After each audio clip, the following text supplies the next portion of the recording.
এ বাবা জামাই যে, এসো বাবা, এসো এসো এসো, আসো বাবা, বসো বসো বসো। এ গো, আর দেখো তোদের জামাই এসে ঢুকলো এই সময় বাবা। আরো লাভ আর ভালো মন্দ দাও, কি কি দিবে? ভালো মন্দ নয়, 5 দিব। আজ যে শ্বশুর বাড়িতে আমি প্রথম এলাম, বউয়ের মুখে নিশ্চয়ই শুনেছে শ্বশুর শাশুড়ি আমার যে আমি ইলিশ মাছ খেতে খুব পছন্দ করি।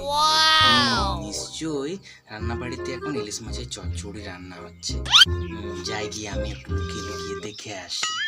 এগো তাহলে কি তরকারি করবে গো? আচ্ছা, ছুমন্তর, এ হলো নিরামিষ মাংস।